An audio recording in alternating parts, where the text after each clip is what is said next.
At 8:30, so if you want to give a couple more minutes to see if anybody else is getting on, I think we might have a quorum already. Is that correct, Wendy?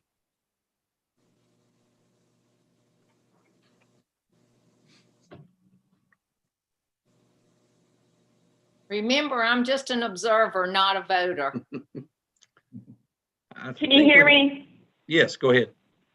This is Wendy. We don't have a quorum yet. Oh, okay. So we'll give it a few more minutes.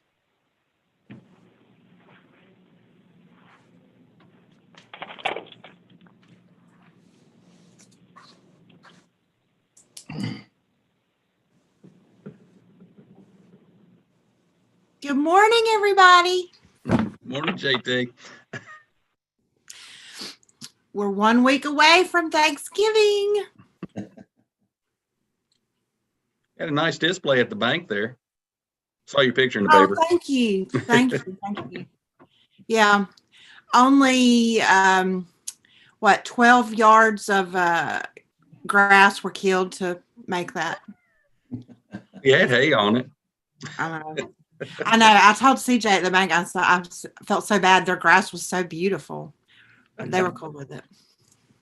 Are there plenty of turkeys at the grocery store?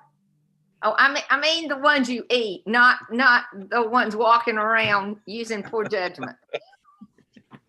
Like me sometimes. Oh, that's funny. I have not looked yet because we're going to just get a little turkey breast probably. I need to look and see. I don't know. Did y'all hear about, we had the winning, Randolph County once again had the winning grand champion turkey raised by one of our high school kids. No, was it the same girl?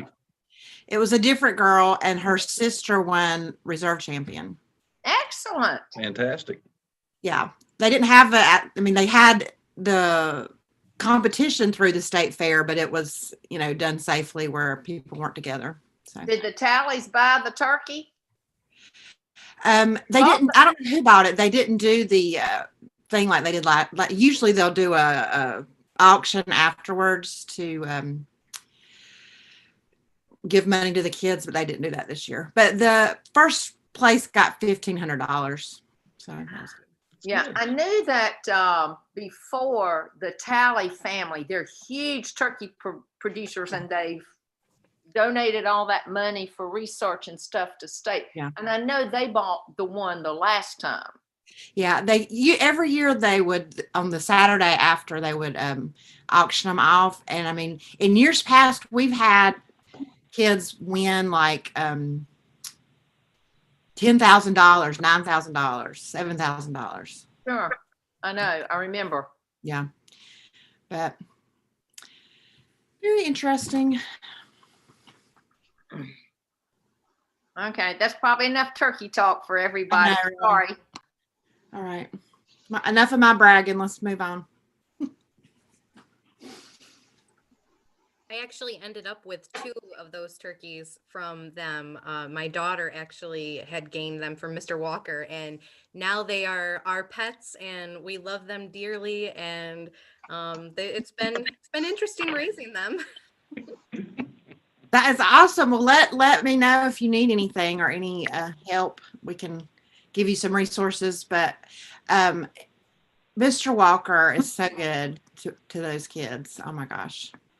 At Randolph High School, if people didn't know that. Okay, can somebody tell me who just logged in with the iPhone and then with the 336-460 number so I can see if we have a quorum yet? Patrick O'Hara. And Kitty Kid. Okay. Okay, we're good, Greg. We got one now. Okay. Well, I want to welcome everybody here. I'm going to have to conduct the meeting again because court conflict for Sarah.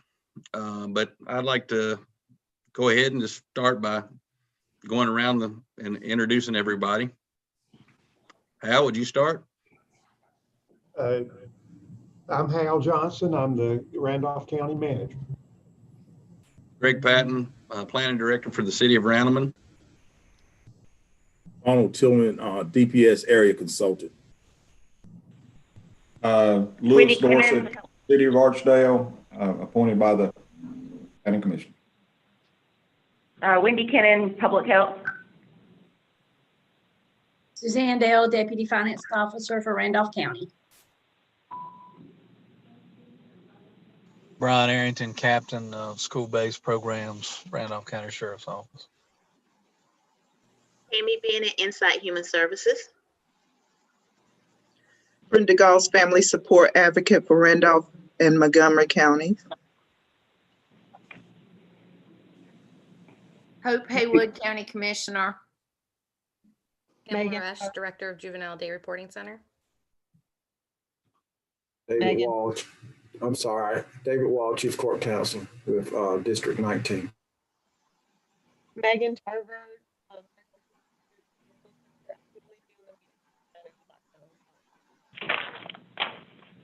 Floyd Johnson with the Boys and Girls Clubs. Patrick O'Hara with the Randolph Asheville YMCA. Kenny Kidd, Randolph County Commissioner. Jody Terry, North Carolina Cooperative Extension, Randolph County.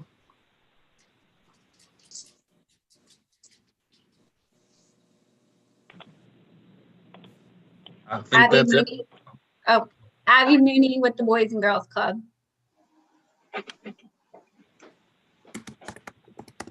Anyone else? Good. All right, we'll go ahead and call this meeting to order. We have a public comment period. Does anybody have anything to say, or anybody from the public who would like to comment?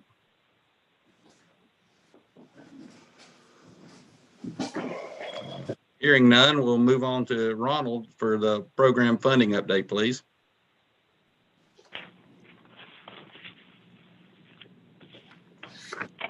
All right, Mr. Chair, what I have as far as we have some business we need to address at some point, Mr. Chair, regarding your annual planning data that I have from the department. I don't know if today is the day that we're wanting to discuss that or not. I guess I need some guidance on how you want to proceed with that. I am prepared to share some of the risk in these data today. I mean, it's up to you guys. Are we planning on meeting in, I guess, December? Is that planned to be a meeting in December? Normally we don't. Okay.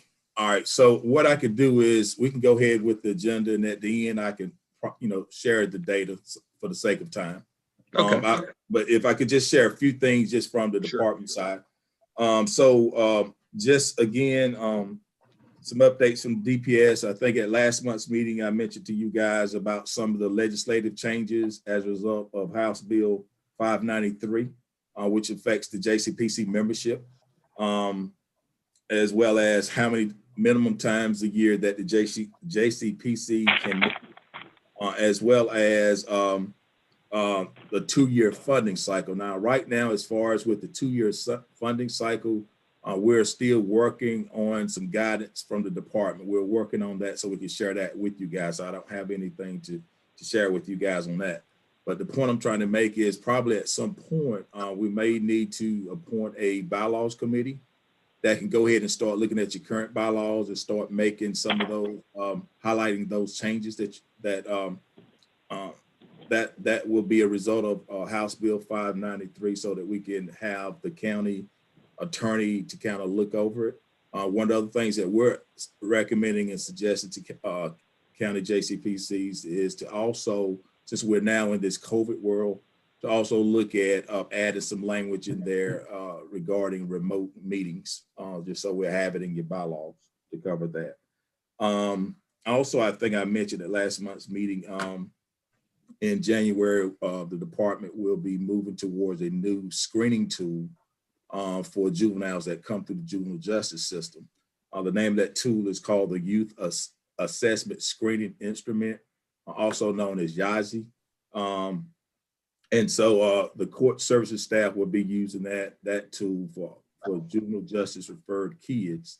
However, now with our JCPC programs, as you all know, all kids that come through or refer to our JCPC programs are assessed through our risk and needs assessment. So as of January 1, that's going to change for any referrals that's made to our program from court services. For non-court counts or court services referrals, the programs will continue to use the risk assessment tool for now. Okay. So with that said, moving forward in the future, the data that will be presented to you will look a little bit different. We'll have two sets of data, the data from the YAZI and then the data from the risk assessment tool. So I just wanted to kind of share that with you guys. And then the last thing I just kind of want to share with you is that I did have an opportunity to do an area consultants monitoring with one of your fairly new programs that was just funded the end of last fiscal year through Raise Age, the Boys and Girls Club. I did monitor that program along with some other staff from my area office on October the 8th. There's 3 phases to our that particular monitor is an in-depth monitoring. The first phase is we look at general policies and procedures that an agency has. Number 2, we look at the financial and physical controls of an agency. And the third thing we look at is program or service delivery. With the agency, we did, they were cited on some policy issues, which are minor issues. They had policies, but they were kind of in different places. So we as a department is working with the agency to kind of get them where they should be as far as with the department, our expectations for where they should be as far as having policies. As far as the financial and physical controls, they were found in compliance. Didn't have any issues with financial piece. However, we did make some recommendations for the agency moving forward. And then the third phase was the service delivery. As far as with serving the kids, the program was serving the kids, but it was just a few documents that the agency did not have in the client's files. And again, we as a department is working with the agency to kind of get them in line with our expectations as far as with the department. I will say that Floyd Johnson and his staff have been awesome. They have, once we, found some of the deficiencies, he's been on it. He and his staff have been on it. So I want to thank him and his staff for working with our department. As soon as, we'll probably go back out and review those areas and then report back out to you guys as a board. That's all I have, Mr. Chairman. Thank you, Ronald. We'll look forward to hearing to you at the end of the meeting here. Program reports for October. Pam? See if I can do this again. Did it the first time. All right. So like I said last time, I'm going to be sharing everything through this. Can everybody see that? Very good. Yeah. All right. So for the month of October, we'll start out with our psychological assessments. We had one completed for juvenile justice that had come through. So we've done one for the year so far. For our juvenile restitution, we started out with 6 youths. We had received 2 new referrals. Those students or youths have been admitted into the program. We had 2 terminations. They successfully completed it, and we have an ending count for 6 right now. So we've promised out $1,659.44, and we've actually paid out $309.94 as of October 31st, and we've served 15 juveniles in this area. Right now, the youth that we're serving, they're still doing a combination of writing letters, doing things around the home, doing things for family members. Parents are having the option to monitor the progress that their children are doing. They're reporting it back out to us. They're providing us with a timesheet of, how many hours each child has completed. We also do have some kids that come into the building for community service hours. Some of them are doing things like cleaning up the building, some disposing old records, and just helping out around the office. Some have prepared the office for us with kids. They've cleaned out vehicles, And we're just kind of doing what we can right now due to COVID, but we're still following what the state's recommended for alternatives and giving that option to the parents. Teen court, we have not received any new referrals. We have not served any in the month of October. Things have kind of really slowed down with that due to COVID. I had attended a training regarding sentencing circles that I had brought up to Ronald and had asked about possibly implementing that into this area. I'm still doing some more research. It was really good. It's kind of like an alternative to doing the teen court, because you can do a lot of online and face-to-face through Zoom with the jury of the students and stuff like that, and really implementing different things with the kids. So that's something that I'm continuing to look into right now. And as soon as I have more information to that, I will definitely be sharing it with you guys to kind of get your input and ideas of how we can get these kids through the teen court process still. And that's just showing that we had 8 served so far. The Step to Success program, we had a beginning count of 3, and we received 6 new referrals, and we've admitted 4 of those children.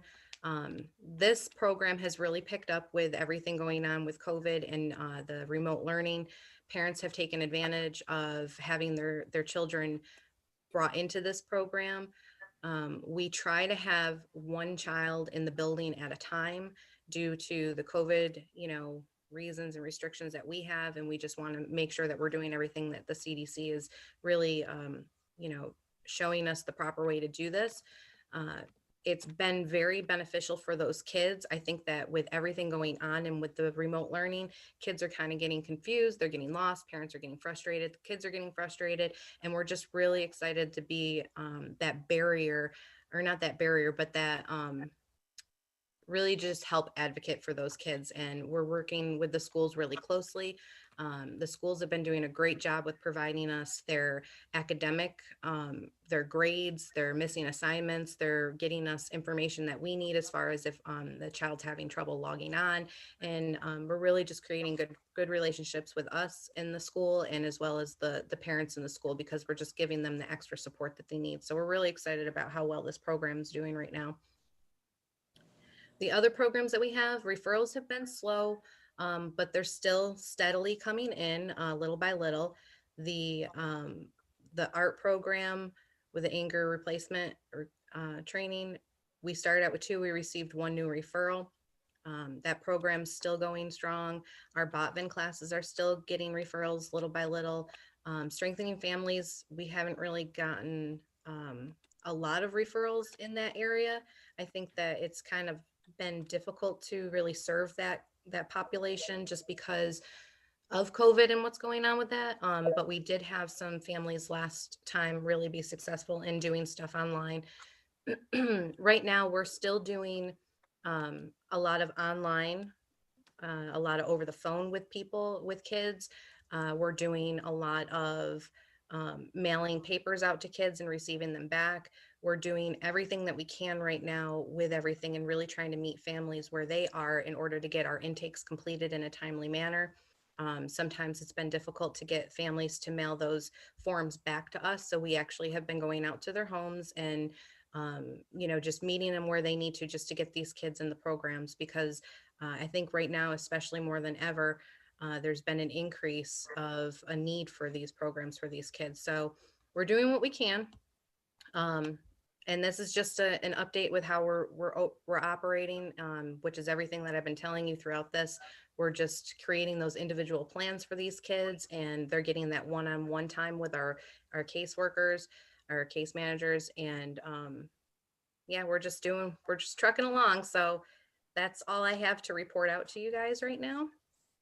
Pam, what are some of the actions that you've taken to get the word out there about what the JDRC provides and what some of the services y'all provide? I know you're doing quite a bit in that area. So we've been doing a lot. We've been meeting with schools. We've been doing a lot of Zoom calls with them, a lot of training, and just getting the message out. I know that we had attended a community event at NC Careers where we set up a booth and we talked about our program. It was in one of the worst rain conditions that we had, but we still showed up, and we gave out some information. We attended the fall festival. We actually had obtained a new volunteer through the fall festival. She had come in, she went through the process and received her background check. So we do have a volunteer that's helping out with tutoring. And what we are noticing in the community is that a lot of people don't know what this program is. So we're just helping to educate the community to let them know that there are programs out there that can help them, that can help the kids. And, you know, we're just doing what we can. I think everything's really slowed down right now with everything, but we're wanting to know everybody, have everybody know that we're here. Yes. I know. Did anybody have any questions regarding any of the information that was shared, any of the numbers or anything? The substance abuse counselor, is that position filled, and what has been the impact of that? So we did fill the position for our substance abuse counselor. We do have an individual who is licensed in treatment. And actually, we are going through the process right now with the state. We have a pre-interview that is being set up for us to get our license at the facility so we can actually engage in treatment there. And it's been a process with the state. It's been slow going because of how everything's, you know, having to go back and forth through emails and Zoom calls. But we've created a policy and procedure manual for that. So we did have one child that was referred to the program as far as the educational piece of it. And that child is going through with our case manager and working a one-on-one plan with them. If we look to the future, and the county commissioners certainly have provided support for this program, and I see the next big step is giving you the space that you need to do the jobs that you have, because you're really in an area that limits your service, what you can really provide. And sometime within the next year, we have plans underway to expand the area within that building that they're located now for juvenile crime prevention, so that they'll have the classrooms and the space that they need to interact with those youth and their parents. So I think a lot of good things are happening, Pam, and I commend you for what you're doing. Thank you. Yes, thank you, Pam, for you and your staff. Thank you. If no more questions for Pam, we're going to move on to the other items from the floor. Does anybody have anything to add? If not, we'll go back to Ronald. And Mr. Chair, we have another JCPC program that hadn't reported, Boys and Girls Club. Oh, yes, I'm sorry. Floyd? Thank you, Mr. Chair. I want to begin by thanking Mr. Tillman for coming out and meeting with us in October. It was very, very beneficial to us. And as he said, we're working very closely with him to make sure that we have all the policies and procedures in place. In one place, we have some personnel, we have a personnel manual, we have an operations manual, but we're creating one manual for everything. So the next time he comes out, he can just zoom right down the list. So we're excited about that. For our October report, I emailed it out a couple of days ago in advance of this meeting. There are a couple small changes, and I will make these changes. I just noticed one this morning, and a couple bad spellings on my part. So I will update this form and then send it out to everybody after this. But under number 6, we failed to put the youth admitted, the age of the young lady. She's 13, so she is in the 10 to 13 age group. So we have 1 admission this month. So our Indian count is 7 so far year to date. And we on the some of the notes that I'd like to talk about under programmatic problems or concerns. We have our organization originally when we presented was we were planning to have a second satellite site. Well, COVID has kind of stopped that. Really, we've reached out to a couple churches in the Ramseur area, but they're not really they're not ready to invite people in yet. So we're working with that. We still are serving children from our Ashboro Club, which is on Cliff Road at the First DNR Church. And we are providing bus transportation for several of the kids from schools. We are also exploring the idea of virtual options for the JCPC kids in the event that we have positive tests for either staff or Boys and Girls Club members and have to close per the health department guidance. So we're looking into that. We also have developed a recruitment plan to ensure that we reach our targeted numbers and have all of our participants. Our goal is to have all of our participants successfully termed before this fiscal year ends. Under other, Abby Mooney has joined our staff. She joined us recently, and she assumed the role of our program coordinator in Randolph County. In October, on October 12th, we waited until after the state monitoring to let her kind of walk through with that with Mr. Tillman and the other gentleman, Mr. Early, who came in. She has been conducting intakes with youth and parents, and she's been reaching out to school counselors and to court counselors to start building our cases, which are our clients, and we are. November report will look a lot better. I think we're already up to 12 total so far. Abby comes to us from, she worked at the Big Brothers Big Sisters in Winston-Salem and has extensive case management background. And so I will, Abby, would you like to say anything? Sure. Thanks, Floyd. I am just really excited to be here and be with the Boys and Girls Club, and also get to implement the JCPC positive action within Randolph County, and really just have, I guess, been jumped on, and it's an unfortunate time with all this with COVID going on. Really trying to work with the school personnel and the court counselors to get kids going. Also, the engagement with parents. So just it's been really hard with parents, feeling open to letting their child participate in this program with everything safety going on. So figuring out new ways to serve these kids to the best of our ability and keep them safe. And so I'm just really excited to be here and look forward to working with you all. Thank you, Abby. Mr. Chair, that's the end of our report. Take any questions if anybody has any. Any questions, anyone? Thank you, Floyd. Thank you, Abby. Thank you. I guess we'll run back to Ronald now. All right, thank you, Mr. Chair. So, so what we have before you, as you know, every year around this time, we, as a department, come back to you guys and share some of the data that has been collected through our department.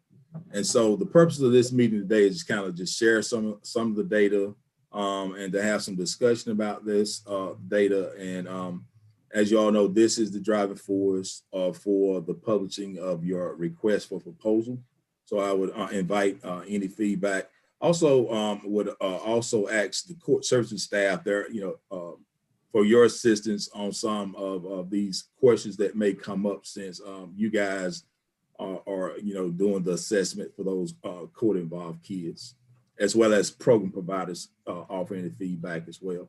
So there's two tools that we use within the department to assess our kids. The first tool is what we call the risk assessment tool. Is a validated tool that we use to assess the kids that come through juvenile justice and through our JCPC programs.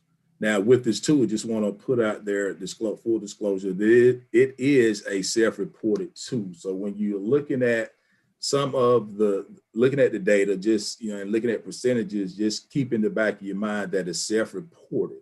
And so some of the categories that we're going to go over, the percentages may be low, but in the back of your mind, if you think, okay, it's self-report, those are the persons that were honest enough to report on that particular category. So the number actually could be higher.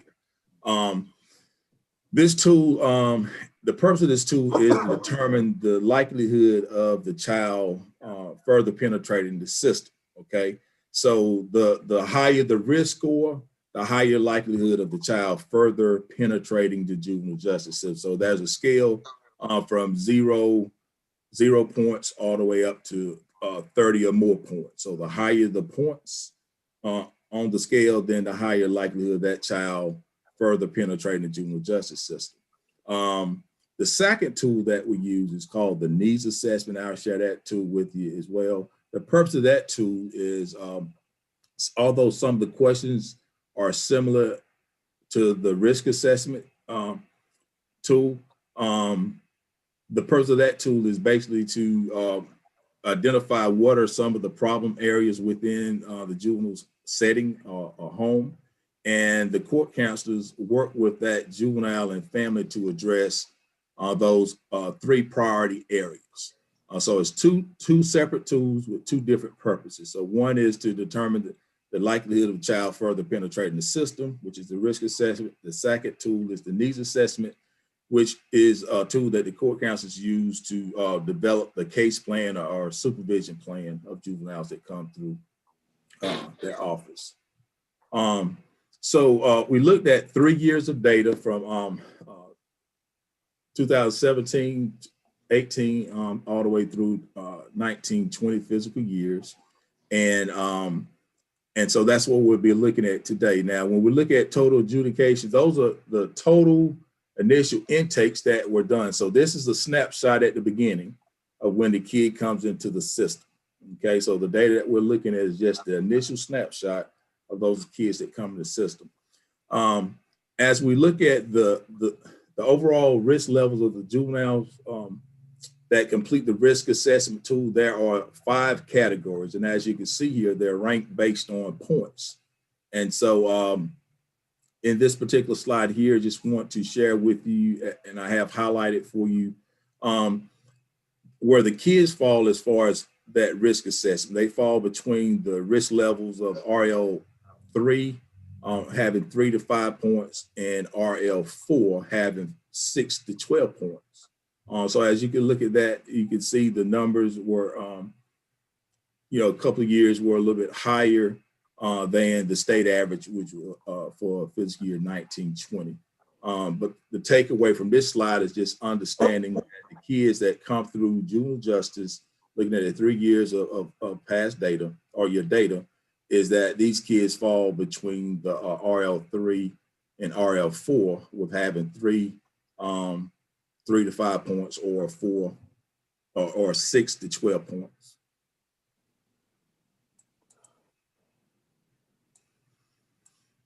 All right, the next category we're going to look at is from the tool is looking at the age when the first delinquent offense is alleged in a complaint. Okay, and there's a typo on the state average. It actually should be 86% for age 12 and older. So overall, for kids that come through Randolph County have or at least 90% or more, or at least age 12 or older. So the bottom line, kids that when the first delinquent offense is alleged in the complaint, the juveniles are at least 12 years old. So as you guys are looking at doing your RFP, you want to make sure that you have in that RFP that we want to address those kids that are at least 12 years or older. However, you can serve kids younger than 12. Our policy does allow that. We just want to make sure that we stay consistent with what the data suggests. So just understand that the vast majority of kids that come through our juvenile justice system are at least 12 years or older. I can't hear us.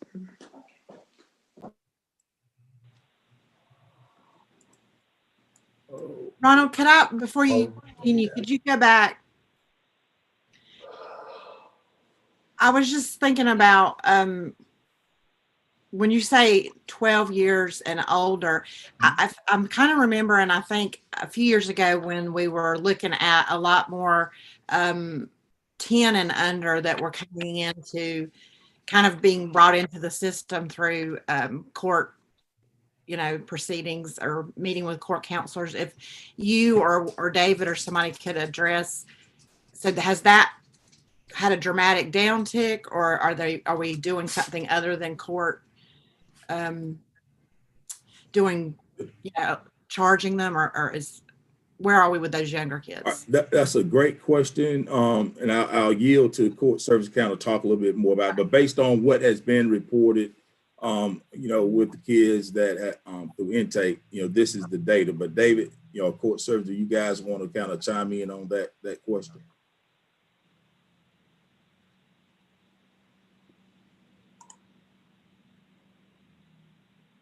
David, or one of the court counselors? David probably went to get some coffee. That would be a question. We can address that later. Okay. While I was thinking about that, I remember. But that's a great question. And that's one of the things, if you saw the data being flipped, let's say the percentages were saying that the majority of kids were under the age of 12, then that would cause for a major concern, because then what that would suggest is that kids are getting into trouble early at age, and the likelihood of them continue to stay in the system would be greater because of them further penetrating the system at an early age. Yeah, my reason for concern, or questioning where we were at with that is if we were doing something different in Randolph County as far as how we were handling that. I remember Joe, Donna, and some different counselors talking about how, we're just seeing a lot younger offenders that were being addressed. So at some point, maybe we can talk about that. Okay. All right. Thanks. All right. Thanks. I was about to, I don't know if you guys saw my face. I was about to go in panic mode. I thought I had lost my presentation. So, all right. So I'm not going to cover each category. I'm just going to cover the areas of concern, and I will email this out to you guys, and we can have further discussion at next month's meeting when you guys have an opportunity to look at the entire document.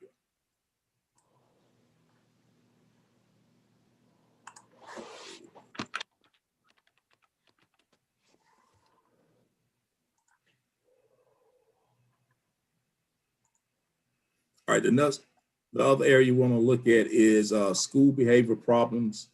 There are several categories here: minor problems, moderate problems, and serious problems. And so basically, looking at your data, the juveniles that come through juvenile justice system have moderate to serious school behavior problems. So what that means is that kids are either have excessive unexcused absences from school, have excessive in-school, out-of-school suspensions, or at risk of dropping out. So the bottom line or takeaway here is that kids have some school behavior problems centered around school attendance issues or being suspended. And so as programs or agencies that respond to the RP want to make sure that they address school behavior problems.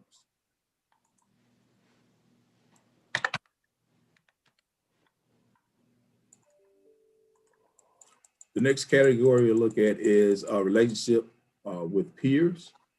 And so again, one of the things I think that stood out for me is looking at the youth that are in referred to juvenile justice lack pro-social peers or sometimes associate with the link with others. Okay. So the bottom line is that, we need to look at programs and services that could address negative peer association. As we're talking about programming and providing those type of services. So kids that come into Randolph County does have issues with negative peer association.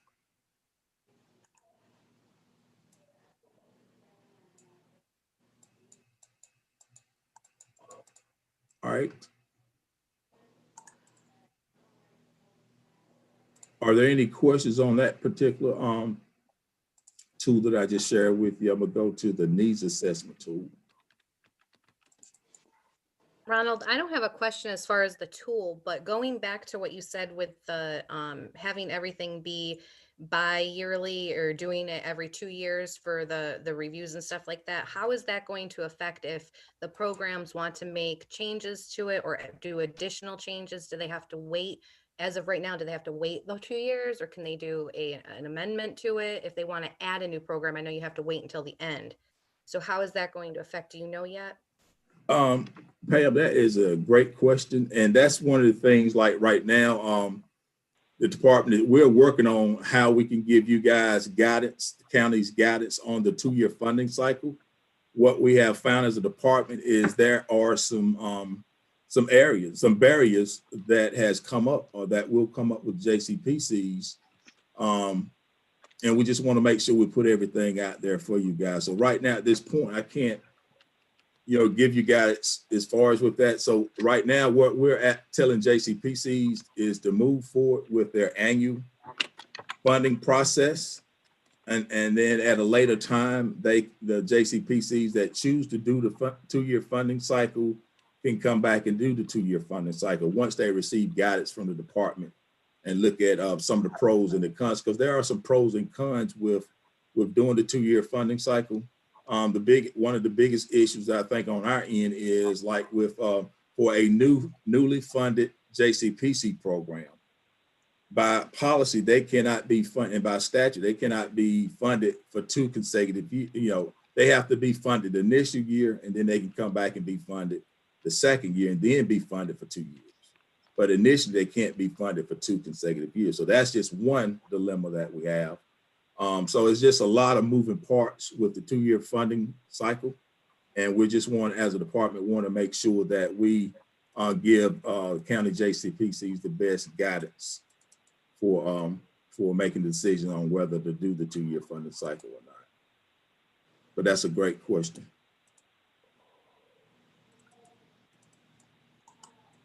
Oh man. All right. Ronald, while Yes. you're looking for something, this is Hope Haywood, and this is not really a question for you. This is just some information to put out. I hear you talking about the age with these delinquent offenses, the behavior issues, the frequent absences and suspensions. And I have just completed a, I can't remember the exact name, recovery, it's resilience. It talks about toxic stress in childhood and building resilience and recognizing the signs of all of that. I know that the partnership has 2 spaces for that program.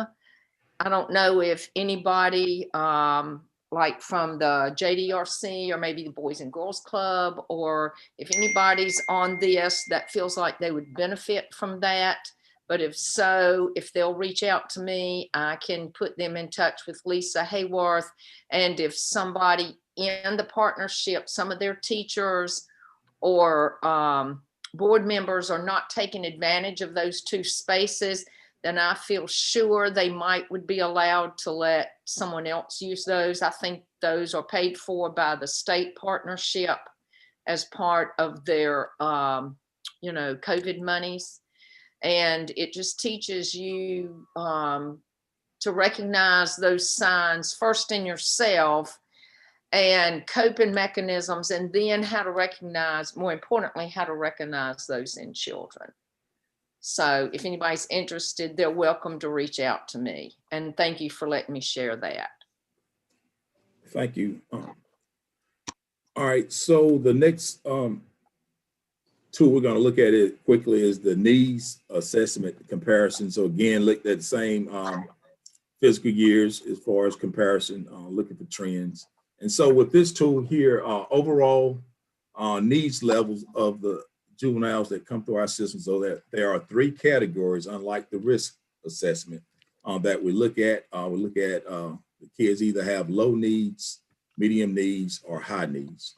And so based on the data, the kids that come through juvenile justice system, court counsel's office have low needs. Now, again, there are certain areas that are highlighted in the court counsel's address those areas through what we call a supervision plan. And the same thing for those programs that are funded to our JC or referred by our JCPC programs. Our programs work on those areas that were identified in the assessment tool. So again, just like the risk assessment tool there, and as I mentioned earlier, there are some questions on the needs assessment that are the same question that's asked on the risk assessment. So for the sake of time, I'm not going to really go into further discussion because the data did not change much. The bottom line, particularly with this issue on peer relations we've talked about in the risk assessment, is that youth lack pro-social peers and sometimes associate with other delinquent youth.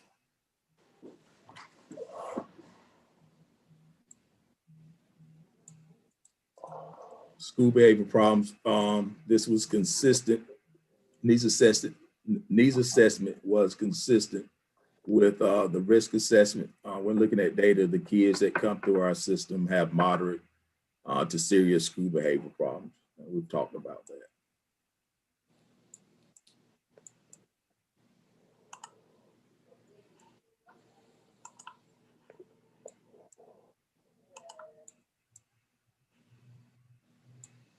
All right, the next category we'll look at is mental health needs. And so one of the things I think that stands out here is that the kids that come through juvenile justice have mental health needs that are either currently being addressed or need further assessment. So it will be, a good portion of the kids that come through juvenile justice have mental health needs that need to be addressed. One of the things I think that's real good for you guys is you have, and I wish I had court counsel on to kind of talk a little bit about some of the services that you guys have available in Randolph County through your local MCO that can provide clinical services such as individual counseling, family counseling, home-based counseling, MST, multi-systemic therapy. So there's a different array of clinical programs that you guys have access to in your county to meet the needs of the kids. Ronald, I was able to jump back in. I mentioned earlier that I had a conflict and I had to jump out at 9. But you hit the nail on the head with the services that you just mentioned. I think Megan is also on here and she can speak more articulate about the mental health services. But we are well covered when it comes to all forms of mental health services in Randolph County, especially the population we serve, to include, the ones you said, and substance abuse. So that is a luxury to have. And one of the things that the Juvenile Justice Substance Abuse Mental Health Partnership does is each year take stock of the services that we have and identify any barriers. And if anybody identifies any barriers, we work to close that barrier by reaching out to potential providers. David, now a question. So this would be the JSAM. I know you guys have JSAM. So can you talk a little bit about the JSAM? Or is that what you just talked about? Yes, that's what I was just talking about. We have, like you said, intensive in-home, MST, in-home counseling, family-centered treatment, family functional therapy. And we even have a crisis bed availability that so many counties across the state does not have, and I am very grateful for. They can get assessments while in that bed, but that's funded through the level 2 state grant. So, and I do not want to start naming names because I don't want it to seem like I endorse one agency over another. But what we've done in some of the other areas is share with the JCPC the catalog of agencies that's in that partnership so that council members will know which agencies provide what type of service.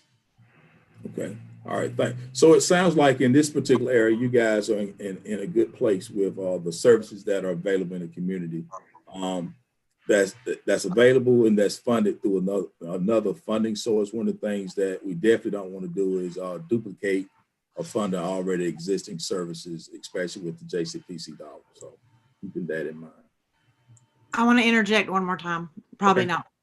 not. Could you speak to the whether we have the services and they're being used? I know when it comes to mental health with a lot of these programs that we talk about, people are hesitant, families are hesitant to involve themselves in the mental health side of it. So are people taking advantage of these programs? Are you seeing any resistance to, no, I don't want my child involved in that, or our family doesn't need that? Or David, you might could. Absolutely, I can speak to that. They really don't have a whole lot of choice when they get involved with the judicial system, because oftentimes it's court or they enter a contract with our office that say you will do these things or you will be before a judge. And how do we determine whether or not they need mental health assessment or need mental health involvement is through an in-depth assessment that our department does. Currently, the risking needs to be changed to the YATSE instrument beginning in January. So sometimes they need encouragement, but they either participate in the treatment or they have to explain to a judge why they don't want to. And then sometimes they're placed somewhere where the facility, if you will provide that services, so it won't be a barrier to them getting to the services. Thank you, David. You're welcome. All right, great questions. The next slide here is looking at family supervision skills. And so looking at your data, although there looks to be slight decrease, and keep in mind with fiscal year 1920, the COVID hit in March, so that would cause the numbers to drop. So here, I think the bottom line here is that parents' supervision skills are considered marginal. And so, David, if you could kind of talk on that a little bit, your experiences or the court counsel's experiences with what you guys see with this, especially with this question that you guys ask of parents and families. Hey, Ronald, I'm sorry, I was turning my head away for a second. Now, we're talking about the marginal parent. Yes. Okay. So oftentimes what happens is parents, they really do want to do well by their child. They really do want their child to do well, but they don't have the skills. So that's when a parenting type class is recommended upon getting involved with our office.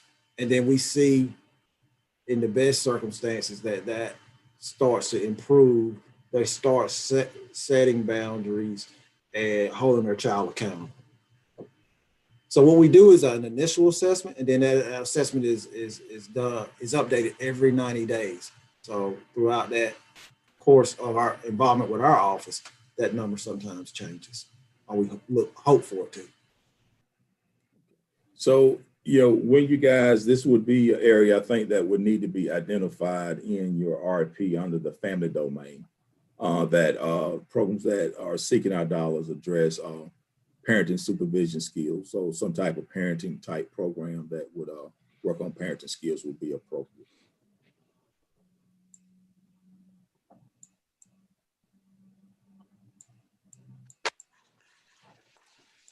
And then the last one on this slide looks at family criminality. One of the things that we find with a lot of kids that come through our juvenile justice system is that they have either family members, a parent or family members that have either currently are involved in the criminal justice system or have had a past history of being involved in the juvenile justice system. So again, as we talk about programming, we want to make sure that we address the whole child and family to try to break any cycles within your communities.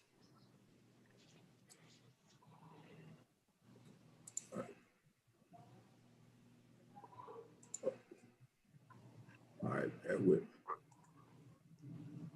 All right, Mr. Chair, that's all I have. What I will do at the January meeting is, well, I will email this data out to you guys to further review it. And then at the January meeting, maybe we can have some more discussion. And then you guys vote on your funding priorities for the new fiscal year 21-22. What program types do you guys want to fund moving forward? And that would be the goal at this point, Mr. Chairman. Okay, thank you, Ronald. That was a very well put together presentation. Any more questions from the board members or anything? If not, I'd like to wish y'all a very happy Thanksgiving and hope it's a safe one and you get to meet with your families over this time. And I'd like to say that Randolph County is blessed to have individuals such as yourself and organizations and programs that look after at-risk children. And I thank you for that. Hey, Greg. Yes. Greg, this is Patrick from the YMCA. And Yes, I just want to let the board members know that the YMCA, we have scholarships for, or it's called our Y Academy, which is for after school or all day care that we got from the CARES Act plus from the National YMCA. And the scholarships go up to 75%. So if they know of any kids, we do pick up at Asheville City Elementary Schools. But if they know of anybody who needs our help, we're there and available. Like I said, Patrick, we're very blessed to have organizations like y'all to do that for the youth of this county. And thank you for letting us know that. If anybody has anybody that they think might be able to do that, please have them call Patrick. And our next meeting date will be in the new year. So I want to wish everybody a Merry Christmas and Happy New Year before we see y'all again. And hopefully we'll have Sarah back in this seat and she can control the meeting a little bit better. But if we have no other business, I'd like to have a motion to adjourn. I make a motion. Second. All in favor, say aye. Aye. Thank you all again. Hope you have a great Thanksgiving. You too. Happy Thanksgiving.